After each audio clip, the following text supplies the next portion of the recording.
სახელითა მამისათა და ძისათა და სულისაწმინდისათა. ჩვენ მორწმუნეებს ბუნებრივია ცოტათი მაინც თუ სწორად გვესმის ქრისტიანობა, ბუნებრივია რომ გვინდოდეს ღმერთი შევიმეცნოთ, მით უმეტეს როცა ვიცით, რომ ღვთის შემეცნება, ღმერთთან ერთობა არის მარადიული სიცოცხლე. ანუ მარადიული სიცოცხლე არის არა რაღაც განყენებული, როგორც ზოგიერთი რელიგია გვთავაზობს, განყენებული რაღაცა მდგომარეობა თუ ადგილი, რომელსაც ღმერთი მაძლევს, არამედ მარადიული სიცოცხლე არის თავად ღმერთთან ყოფნა, შვილებრივი ურთიერთობა მამასთან და მასთან მარადიული ურთიერთობა, მისი მცნობელობა. და ადამიანს ყველაზე მეტად ამ ქვეყანაზე ვართრად დაცილებული ღმერთს ყველაზე მეტად განვითარებული აქვს ლოგიკური აპარატი და ხშირად გონებას მხოლოდ ლოგიკურ აპარატს უწოდებს და არა საერთოდ შემეცნების უნარს მთლიანად და ლოგიკური აპარატი ცდილობს ღმერთის შემეცნებას, ფიქრობს ინტელექტუალურად, ცდებსაც კი ატარებს, რაღაც ანგარიშობს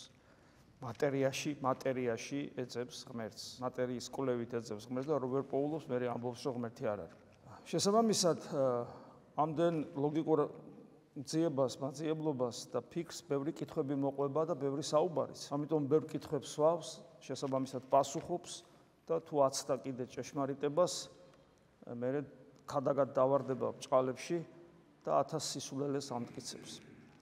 ეს არის სამწუხარო რეალობა. კითხვები, რა თქმა უნდა, ყველას აქვს და მოციქულებსაც ჰქონდა და გახსოვთ ქრისტე ერთხელ როგორ ეუბნება მათ მოციქულებს, რომ როდესაც დადგება დრო, იანიშნებს აღდგომაზე და რა თქმა უნდა მე სულთმოფენობაზე, როცა სრულად ხდება მათთვის განცხადებული ის დიდებულება რა მოხდა, რომ თავად ღმერთი მოსულა ადამიანად, სულიწმინდის მიერ, როცა უკვე განისწავლებიან ყოველი ჭეშმარიტებაში, რაც ქრისტემ ამცნო და მანამდე ვერ იგებენ და გახსოვთ დღესაც სახარებაში აღმოვიკითხეთ, რომ იგავით მრავალს ეტყოდა და იგავით იმიტომ ეტყოდა, რომ თუ არა ლოგიკურისა სხვა შემეცნების უნარი აქვს, არა აქვს ადამიანს და იგავის საშუალებით შეიძლება მას კითხვები გაუჩნდეს თვით ეგზისტენციალურ თემებზე და ასე ნელა ამაღლდეს ლოგიკაზე უფრო ზემოთ ავიდეს და რწმენამდე აღვიდეს. უფალი ეუბნება რომ მე კითხვებს აღარაფერს მკითხავთ. დადგება დრო და აღარაფერს აღარ მკითხავთ. ასე დროს ადამიანი უკვე ლოგიკურად კი არ ეძებს ღმერთს, არამედ ჭვრეტს ღმერთს და თან ქრისტიანმა იცის სადაც საკუთარ თავში, რამე თუ მას შემდეგ რაც ღმერთმა ადამიანური ბუნება მიიღო, ადამიანი ბუნება გახდა ღირსი და დამტევნელი, შემძლებელი, რომ გახდეს ღვთის ტაძარი და ღმერთი საკუთარ თავში ეძიოს. ადამიანს მინიჭებული აქვს მისტიკური სიღრმე, როგორც ხშირად გითქვავს, რომელსაც დავით მეფსალმუნე ღმერთის მსგავსად უფსკულს უწოდებს. ადამიანი შინაგანი მჭვრეტელობით და მდუმარებით ეძიებს ღმერთს. ჩვენ იცით რომ მარხვებში ვცდილობთ რომელიმე წმინდა მამის თხზულებებიდან ამონარიდები ვიკითხოთ და ძალისაებრ ვისაუბროთ მათზე და ეხლა ჩვენ წინა მარხვაშიც ეხლაც ვცდილობთ ისააკ ასურის თხზულებებიდან, ამ დიდებული მამის თხზულებებიდან ამონარიდები ვიკითხოთ და დღესაც აი სწორედ ისააკ ასურს დაუთმობთ ამბიონს, რომელიც სწორედ აი მდუმარებაზე საუბრობს და შინაგან ცხოვრებაზე. ასეთ რამეს ამბობს ისააკ ასური. მდუმარის ბაგენი ეს ძალიან მნიშვნელოვანია ჩვენთვის. იმიტომ რომ ჩვენი ხელა ენერგიას ხარჯავთ ლაპარაკში და იმდენად უგულებელს ვყოფთ უკ ლაპარაკში გულისხმობა. უგულებელს ვყოფთ მაცხოვრის გაფრთხილებას. თან პირდაპირ მაცხოვრის სიტყვა. ეს არ არის მოციქულს, აი პავლე მოციქულს ბევრი ცოდნა მიანიჭა და პავლე მოციქული ახმოვანებს ღვთის სიტყვას, რაც ღვთის ნებაა, არამედ უშუალოდ მაცხოვარი ამბობს. ყოველი უქმის სიტყვისათვის პასუხს აგებ. ხარჯავთ ჩვენ სასიცოცხლო ენერგიას, ამ შემთხვევაში ფიზიოლოგიურ ენერგიას, ხორციელ ენერგიას არ გულისხმობ. იმ ენერგიას, რომლითაც ჩვენ ღმერთი უნდა შევიმეცნოთ. მოკლედ ისააკ ასური ასე ამბობს. მდუმარის ბაგენი საღმრთო საიდუმლოებებს განმარტავენ. რატო? იმიტომ რომ მდუმარება არა მუნჯობა. იმიტომ რომ ადამიანი შეიძლება თქვას, ვაი არ ვილაპარაკებ და მორჩა. გავებუტე ყველას. ჩუმად თუ არა. ეგ არ არის მდუმარება. მდუმარება შინაგანი მდგომარეობაა. მდუმარება ეგზისტენციალური ცვლილებაა ადამიანისა. არსობრივი ცვლილებაა ადამიანისა. როცა ადამიანი მიხვდება, რომ მისი მთავარი საქმე გარეთ კი არ არის და მით უმეტეს სისულელებში, არამედ მისი მთავარი საქმე შიგნით არის. როცა ადამიანი მიხვდება და შესაბამისად შეიყვარებს ლოცვას, ლოცვის სიყვარული და ღვთის მაძიებლობა ნელ-ნელა მას სხვა გზას არ დაუტოვებს, მოდი ესე ვთქვათ. თუ არა ის, რომ მდუმარება შეიყვაროს, შეიტკბოს, ტყუილუბრალოდ არაფერი თქვას და ის გზნობს, რომ ყოველი უქმად ნათქვამი სიტყვა მას იმ მადლს აკარგინებს, რომელიც დიდი წვალებით ცოტათი მაინც განიცადა, როცა ის წლები და წლები ლოცვას ცდილობს. და შემდეგ უკვე, როცა მდუმარე არის ადამიანი, უკვე ნამდვილად მდუმარე, არა დამუნჯებული, არამედ მდუმარე, ეს მდუმარება პირდაპირ ნიშნავს, რომ მასში ღმერთთან საუბარი მიდის. ამიტომ თუ ის ხმას ამოიღებს, ის საღვთო საიდუმლოებებს განმარტავს. წინასწარმეტყველი ხდება. რა არის წინასწარმეტყველი? ანუ ღვთისნების გამცხადებელი ხდება. ასეთი ადამიანი. მდუმარის ბაგენი საღვთო საიდუმლოებებს განმარტავენ, ხოლო სიტყვაში ჩქარი, ანუ სიტყვაში ჩქარი ნიშნავს, როგორც იაკობ მოციქული ამბობს, სიტყვაში მძიმე უნდა იყო და არ უნდა გისწრებდეს ენა. და თუ სიტყვაში ესეთი ხარ, ენა რომ გისწრებს, ნახეთ, თავის შემოქმედს შორდება. ანუ ვინც ენას ვერ იმორჩილებს და ენა მიბული აქვს არა ღმერთის მაძიებელ გულზე, არამედ ემოციაზე და ნერვებზე, ესეთი ადამიანი ღმერთს კარგავს. ღმერთზე მოუკლებელი ფიქრით, ოღონდ ეს ფიქრი ინტელექტუალური ფიქრი არ არის. ეს არის გულისმიერი მიზიდულობა ღმერთისკენ. ადრეს მithქვავს, აი, რომ დადო მაგალითად მაგნიტი და რკინა დაუდო გვერდზე. პლასმასა და რკინა, ერთნაირი გარეგნობის. და გარეგნულად არაფერი არ ორი ეს ზდევს, შორიდან ვერც ატყობ, რომელი რკინა, რომელი პლასმასა. შიდა სტრუქტურა რკინისა ატომები არის წანაცვლებული, იმიტომ რომ მაგნიტი იზიდავს. აი ესეთი მიზიდულობა, ჩვენი შიდა სტრუქტურა, მოდი ესე ვთქვათ, ეს ტექნიკური ტერმინი გამოვიყენოთ, მიზიდული უნდა იყოს ღმერთისკენ. ეს არის მოუკლებელი ფიქრი ღმერთზე და არა ინტელექტუალური ფიქრი. ხო, ღმერთი არის, კი, ღმერთი არის, კი. ახსოვს, როგორ არა, არის ღმერთი. ეს არა მიზიდულობა, მუდმივი. ეს არის ლოცვითი მდგომარეობა. ფაქტობრივად ღმერთზე მოუკლებელი ფიქრი ნიშნავს მოუკლებელ ლოცვით მდგომარეობას. მოუკლებლივი ლოცვით პავლე მოციქული ამბობს. ღმერთზე მოუკლებელი ფიქრით რა ხდება? ვნებები აღმოიფხვრება და განიდევნება. ეს წყეული ვნებები, რომლებიც არ გვაძლევს საშუალებას ღმერთი ვიხილოთ, არ გვაძლევს საშუალებას გული განიწმინდოს, შესაბამისად კვლავ ვთქვათ ღმერთი ვიხილოთ და მეცას გეტყვით. თუ ოდნავ მაინც ვშრომობთ სულიერად და ეს წლების განმავლობაში თუ არის გაწელილი, ყველაფერს წყალში გვიყრის. აქ დგომას, მარხვას, ღამეწამოდგომას, სახარების კითხვას, წმინდა მამების კითხვას. თუ გული არ განიწმინდა, თუ ჩვენ გულში ვნებები ბობოქრობენ, ყველაფერი წყალში იყრება. არაფერს აზრი არ აქვს, გესმით? იმიტომ რომ ჩვენი მიზანი რა არის? ჩვენი მიზანი გარეგანი რელიგიურობა ხო არ არის. ჩვენი მიზანი არის ღმერთთან პიროვნული კავშირი, პიროვნული ერთობა, შვილებრივი. ღმერთი გვინდა, ჩვენ გვინდა ღმერთი ვიხილოთ, მასთან ვიყოთ მარადიულად. და არ გამოვა ეს სანამ ვნებები ჩვენზე ბატონობს. ამიტომ აი ეს მიზიდულობა და მიზიდულობა რომ ჩვენში ბუნებრივი მდგომარეობა, ნახეთ, ჩვენი ბუნებრივი მდგომარეობა არის რომ შემეცნების უნარები იყოს გარეთ და მაქსიმალურად ვისიამოვნოთ ხორცით, დიდხანს ვიცოცხლოთ ხორცით, ვისიამოვნოთ და ჩვენი პატივმოყვარეობა დავიკმაყოფილოთ. მხოლოდ ეს ეგოიზმი და ასე შემდეგ. რა თქმა უნდა, ეს სინამდვილეში ადამიანის ბუნებრივი მდგომარეობა არ არის, ეს არის დაცემული ბუნების მდგომარეობა, რომელიც არის ადამიანური ბუნებისათვის ქვემდგომარეობა, დაცემული, განთქმული დაბლა.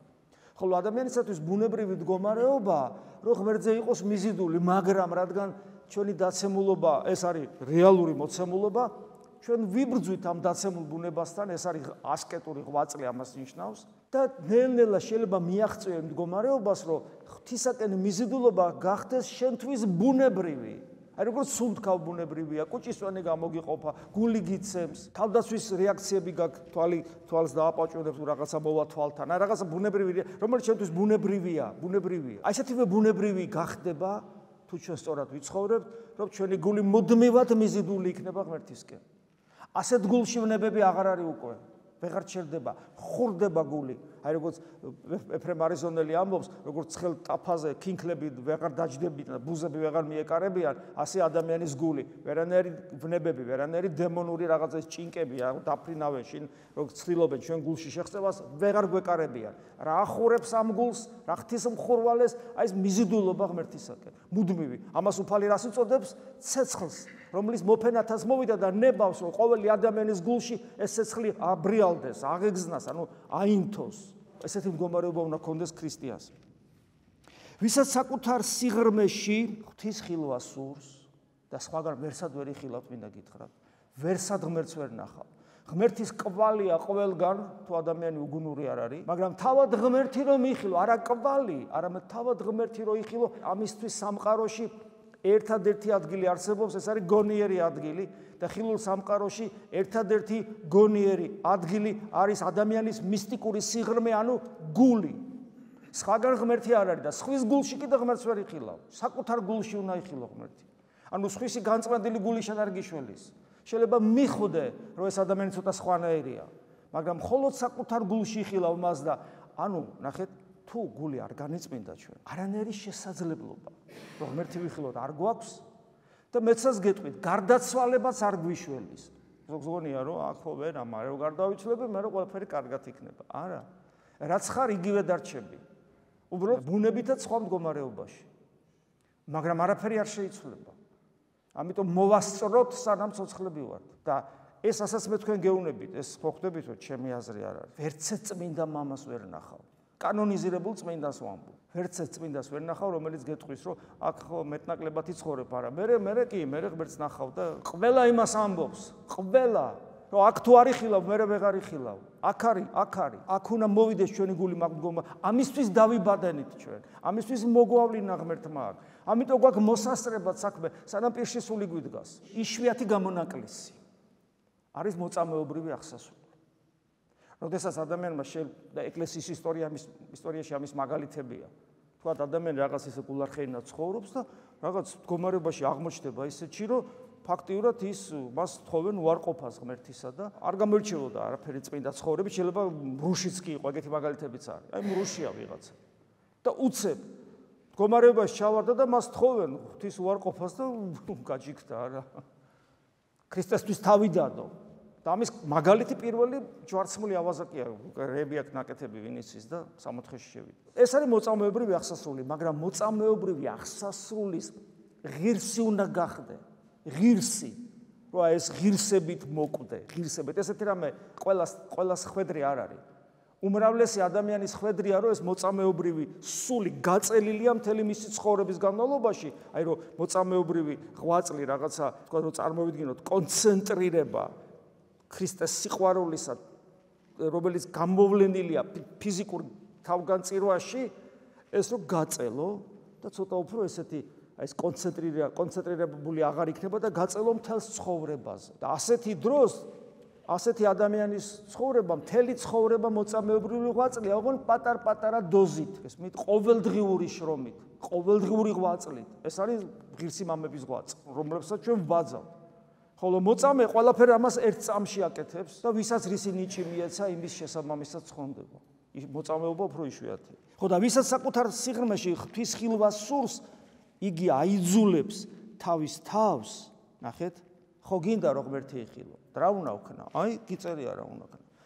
აიძულებს ესეთი ადამიანი თავის თავს, რომ ღვთის მოუკლებელი ხსოვნით გული განიწმინდოს.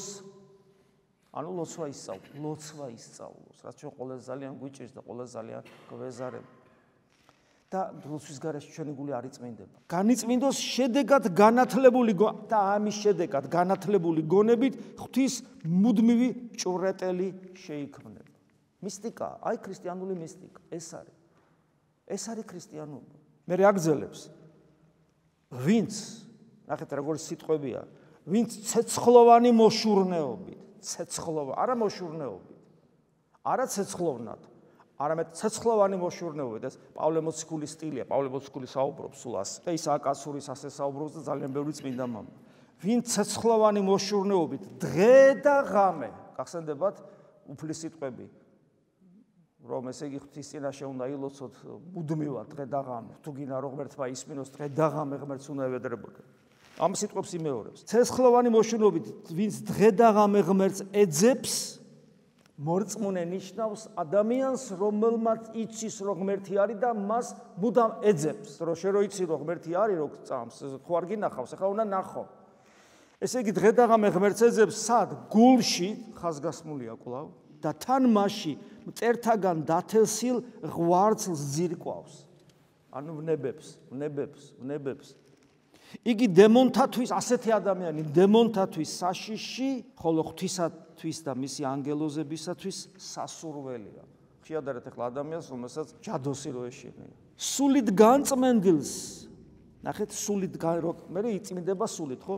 სულით განწმენდილს მოაზროვნეობითი უნარები საკუთარ თავში. ამ შემთხვევაში თავი არ იგულისხმება, საკუთარ მისტიკურ სიღრმეში.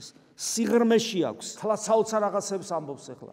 მასში მზებრწყინავს სამების ნათელი. გახსოვთ ქრისტე რო ამბობს, რომ ჩემი მოყვარული მამაც შეიყვარებს ასეც და მამაძე და ანუ ყოვლადწმიდა სამება ღმერთი მკვიდრდება ასეთ ადამიანში. მასში მზებრწყინავს სამების ნათელი, ხოლო ჰაერში გულისხმობს მართლა ფიზიკურ ჰაერს კი არა, აი სულიერი გარემო. ჰაერი ნუგეშინის ცემელი და ყოვლადწმინდა სულია, თავად სული წმინდაა. გარემოს ისქმნის სული წმინდა ღმერთი. მათთან ერთად კი წმინდა და უსხეულო ბუნებანი, ანუ ანგელოზებიც ამ ადამიანის შიგნით არის, ზეცა არის ამ ადამიანის შინაგანი სამყარო. ხოლო მათი სიცოცხლე და სიხარული და მხიარულება, ასეთი ადამიანების სიცოცხლე, სიხარული და არ კმაყოფილდება და ამატებს მხიარულება ქრისტეა, ნათლისაგან, ანუ მამისაგან. ესაა ჩვენში დამარხული, გახსოვთ ხშირად ვამბობთ ჩვენი იერუსალიმი სად არის? ესაა ჩვენში დამარხული იერუსალიმი და ღვთის სასუფეველი. აჰა, ეგერა სასუფეველი ღვთისა თქვენშია.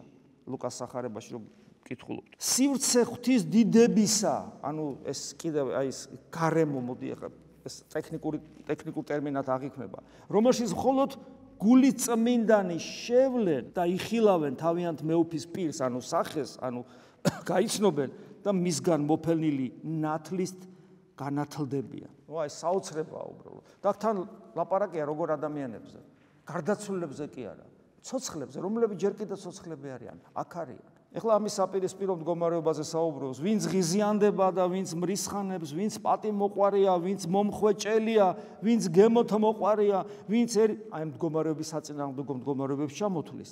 მერე ვინც ერის ადამიანებთან ურთიერთობებს, ეს მონაზვნებზე საუბრობს, მონაზვნები, რომელსაც უყვართ ერის ადამიანებთან ლაპარაკი და ასე შემდეგ. მაგრამ ჩვენ შემთხვევაში ეს არის უღმერთო ადამიანებთან ჭორაობა, ლაქლაქი, მათ მეტყველების მანერაზე გადასვლა, ჭორაობს, განიკითხავს, იწევლება ვიწევლები, იგინება ვიგინები, გესმით? ხო გვეცნობა საკუთარ აქ ესეთები ვართ რა, გავდივარ და როგორც ისინი არიან, ზუსტად ისე ვიქცევით. აი მას ნიშნავს. ვინც ერის ადამიანებთან ურთიერთობს, ვისაც საკუთარი ნებით ცხოვრება სურს, ანუ არა ღვთისნებით, არამედ საკუთარი ნებით, სამწუხაროდ ადამიანები საკუთარი ნებით ისე ცხოვრობენ, არც კი ფიქრობენ, რომ საკუთარი ნებით ცხოვრობს. ქრისტიანზე მაქვს საუბარი, თორე არა ქრისტიანი, აბა როგორ ცხოვრობს? ქრისტიანი, რომელიც არ ფიქრობს, ვისი ნებით ცხოვრობს. შენ თავს კითხე, რომ ვისი ნებით ცხოვრობ. აი შენი ნებელობა, რომელიც გეკაჩება, ხან ეს გინდა, ხან ამას აკეთებ, ხან ამას მოიფიქრებ, ხან ამას გადაწყვიტავ. ჯერთხელ გაჩერდი და კითხე, რომ ეს ყველაფერი ღმერთისთვის მოსაწონია. ასაც მე ვფიქრობ, ასაც მე ვაკეთებ, როგორც ურთიერთობ, როგორც ვსახავ ჩემ ცხოვრებას, გეგმებს, მოსწონს თუ არა ღმერთს. შენ ხო არ კითხულობ, აბა ესე მივდივარ. ესეთი ადამიანი საკუთარი ნებით ცხოვრობს, ვინც ფეთქებადი და ვნებებით ახსავსია. იმიტომ რომ ემოციებს ვეღარ იკავებ, ბუნებრივია, ყველა ასეთი შფოთში ყოფ ღამით მებრძოლს გავს, სიბნელეშია და ნათლისა და სიცოცხლის, ანუ ღმერთის მიღმა იმყოფება. ადამიანს საკუთარ თავში არსებული სილამაზის ხილვა, აი ეს მისტიკური სიღრმე, სადაც ღმერთია, ის ლამაზია, რატო ალამაზ? ზეცაა და ამიტომ ჩვენი შინაგანი სამყარო პოტენციური ზეცაა. ამიტომ ადამიანს საკუთარ თავში არსებული სილამაზის ხილვა მანამდე არ ძალუც, მე მინდა ვიხილო ჩემი ზეცა. ლამაზი ყოფილა. ერთადერთი შვენიერი და ლამაზი ადგილი ადამიანის შინაგანი სამყაროა. რატო არის რომ თუ სიყვარული არ არის ადამიანებს შორის, თუ ერთ ადამიანს მეორე არ უყვარს, ცხოვრებას აზრით საერთოდ არ აქვს. მაშინ მართლა ხელოვნური ინტელექტი ხარ, მეტი არაფერია დღეს მოდაშია და ხარ ინტელექტი ხელოვნური და შეიძლება ძირით თავის ქონდეს ძალიან მაგრათაც ფიქრობდე, მაგრამ თუ შენს გვერდზე მყოფი ადამიანის სიყვარული არ შეგიძლია და ეს მე ვცელდება, ხო, სამშობლო თუ არ გიყვარს მაგალითად. დღეს სამშობლო სიყვარული ესეთი რამ გახდა რა? ძალიან იშვიათი რამ გახდა სამშობლო სიყვარული და იცით რატო? იმიტომ რომ ადამიანის სიყვარულიც იშვიათი გახდა. საკუთარი დედის, აბა, რამდენიმე ათეული წელი, მინიმუმ 30 წელი ქართველი კაცი საკუთარ დედას რო იგინება, როგორ ფიქრობთ? ამან არ გაახმო საკუთარი მშობლებისადმი სიყვარული? მე საკუთარი დედა რო არ გიყვარს და მამა რო არ გიყვარს, ცოლი რო არ გიყვარს და ქმარი რო არ გიყვარს, ამან არ გაახმო სამშობლოსადმი სიყვარული? და ეს მამული ენა სარწმუნოება, რომელიც ილიამ დაგვიტოვა, ეს ხანდახან იცით როგორ არის მგლის თავზე სახარებას კითხულობდნენ, ესე გვემართება ქართველებს ძალიან ხშირად. ეს შინაგანი სამყარო რა არის, არც კი იცის. აი ჩვენ რომ საუბრობთ ახლა ამაზე და ჩვენც არ ვიცით ეს რა არის. ოღონდ ვენდობით წმინდა წერილს, ვენდობით დიდ წმინდა მამებს, ვენდობით წმინდა ისააკასოს და იმას მაინც თუ გავაკეთებთ და დავფიქრდებით და ცოტა რაღაცას ვეცდებით, უკვე კარგი რამეა. და უნდა გვინდოდეს საკუთარი სილამაზის ხილვა, იმიტომ რომ ეს არის ზეცა, მაგრამ ეს მანამდე არ ძალუც ადამიანს სანამ გარეთ არსებულ ყოველ სილამაზეს არ მოიძულებს და არ შეურაცხყოფს და მინდა ეს სიტყვები სწორად გაიგოთ. ამაში იგულისხმება არა ამა სოფლის მშვენიერების მოძულება, ან ხელოვნების მოძულება და ან ადამიანური რაღაცა ცივილიზაციის მოძულება, არამედ თავისი ადგილის მიჩენა. მუსიკა იქნება ეს თუ ხუროთმოძღვრება იქნება ეს თუ მეცნიერება იქნება ეს თუ ფილოსოფია იქნება, კულინარია იქნება თუ რაც იქნება, თავისი ადგილი მიუჩინეთ იმას. ეს წარმავალია, გახსოვთ უფლის მოწაფეები ახთოვანებული რო არის, რა ტაძარია და როგორი აშენებულია სოლომონის ტაძარზე რო ძველი აღთქმის ტაძარზე. უფალს რეაგირება როგორი აქვს, უცნაური. შეიძლება გაჩვენებულიყო. ესენი ლაპახთოვანებული არიან და წავიდოთ. არ გაჩვენა. ხედავთ ამ სილამაზეს. ქვაზე არ დარჩება. ეს არის დასასრული ყველა მიწიერი სილამაზის, ყველაფრის აბსოლუტურად. აბა სილამაზი საჭირო არ არის, ტაძარი საჭირო არ არის, მუსიკა ყველაფერი საჭიროა, მაგრამ თავისი ადგილი აქვს. თავისი ადგილი აქვს. და ეს თავისი ადგილი თუ არ აქვს და ის თუ კერპი ხდება და ღმერთის ადგილს იკავებს, მაშინ შიგნით სილამაზეს ვერასოდეს ვერ იხილა. ვინც მთელცნობიერი და მდაბალცნობია, მთელმცნობიერება, ეს არის აი ზოგჯერ ითარგმნება ხოლმე ქალწულება და ქალწულება მაინდა-მაინც ხორციელ მდგომარეობას გარკვეულს კი არ ნიშნავს, თქვა, გაუთხოვრობას, უცოლობას, უქმრობას, არამედ ქალწულება ნიშნავს ამისი ზუსტი განმარტება ძველ ქართულად არის მთელმცნობიერება. თავის თავი მთლიანად აღიქმება და ღმერთს მიაკუთვნებს საკუთარ თავს. ეს არის მთელმცნობიერება. მაგას ამბობს, რომ მთელმცნობიერი ვინც არის და მდაბალცნობიერი, სიმდაბლის გარეშე არაფერს აზრი არ აქვს და სიმდაბლის ლუსტრაცია სათხდება ადამიანთან ურთიერთობაში. ვინც მთელმცნობიერი და მდაბალცნობიერია, ვისაც მოძულებული აქვს უქმის სიტყვა, რაზეც ახლა ვსაუბრობდით. ხოლო გულიდან გაღიზიანებულობა, განსდევნა, აი ეს მრისხანებითი ნაწილი დაიმორჩილა თავისი ბუნებისა, იგი და მე ესეთ შენიშვნას აკეთებს ისააკასური, იგი და შენიშვნა ესეთია, იგი დარწმუნებული ვარო, ამბობს ისააკასური. როგორც კი ლოცვაზე დადგება, საკუთარ თავში სული წმინდას ჭვრეტს. აი, რატო ვერაფერს ვერ განვისლით ლოცვის დროს? იმიტომ რომ არა ვართ მთელცნობიერნი, არა ვართ მდაბალცნობიერნი, არა გვაქვს მოძულებული უქმის სიტყვა, არა გვაქვს განდევნილი გაღიზიანებულობა ჩვენი გულიდან და ამიტომ ლოცვაზე ანუ ვნებები, ანუ ლოცვაზე რომ ვდგებით, არაფერიც არ გამოგვდის. და ღმერთს ვერ ხედავთ. სანამ ცოცხლები ვართ, მოვასწროთ ყველაფერი ამის გაკეთება. ფეხი შევდგათ იმ გზაზე, რომელსაც ქრისტე ქვია. ერთი ნაბიჯი მაინც უნდა გქონდეს გაკეთებული და მეორისათვის მზაობა, რომ დინამიკაში გარდავიცვალოთ და თუ პირველ საფეხურზე ვიქნები, ოღონდ დინამიკაში შემდგომი ნაბიჯის გადადგმისკენ, რადგან გზა ქრისტეა, ესეც კი მაცხოვნებს. თავარია აი ეს გქონდეს. მაგრამ ჩვენ ყოველდღიურობა ისეთია, რომ დინამიკა ჩვენში არ არის და როდის გარდავიცვლებით არ ვიცი. ამიტომ რადგან არ ვიცი, მე გამითენდება თუ არა, მე უნდა ვეცადო, რომ დინამიკა გქონდეს ახლა ამ წუთში, შემდეგ წუთშიც, იმის შემდეგ წუთშიც და თუ ასე მექნება ეს დინამიკა სიკვდილმა სადაც არ უნდა მომისწროს, თუ მოწამეობრივი სიკვდილის ღირსი არ გავხდი და სადაც არ უნდა მომისწროს ჩვეულებრივმა სიკვდილმა, რადგან გზაზე ვიდგები უფალი მაცხოვნებს. აი ამიტომ არის ღმერთის სიყვარული. და ამას ნიშნავს მიმტევებლობა და არა იმას, რომ არაფერი არ გინდოდეს, არც ღმერთი არ გინდოდეს, არც მოყვასის სიყვარული არ გინდოდეს, არაფერი არ გინდოდეს ღირებული, ხო და ღმერთი ხო სიყვარულია და მაცხოვნებს. ესე არ ხდება. აი ეს არის. შეგვეწიოს სუფალი და მოგცეს ძალა როს ყველაფერი დავიტიოთ. ვიყოთ მადლიერნი იმის გამო, რომ რა მოგცა ღმერთმა დიდებული რწმენის სახით. ვიყოთ მადლიერნი ჩვენი მშობლებისა, რომელმაც მოგცა სიცოცხლე, რომ შემდეგ ეს რწმენა შეგვემაცნებინა. ვიყოთ მადლიერნი ჩვენი სამშობლოში, რომელშიც მყოფი ადამიანები, ანუ ჩვენი წინაპრები იღვწოდნენ, კვდებოდნენ, სიზღვრიდნენ, ლოცულობდნენ იმისათვის, რომ შენ დღეს არ ვღარიყავი და ქრისტე გედიდებინა. მადლიერი ვიყოთ ყოველი დღისათვის და აი მადლიერებით ახსილნი ეცადოთ, რომ ქრისტეს უერთგულოთ. ვიყოთ მაგალითი დანარჩენი უღმერთო ქართველებისა, რომ ეგება ჩვენი ქვეყანას გადარჩეს, ჩვენს გადავრჩეთ და ჩვენი შვილების გადარჩნენ.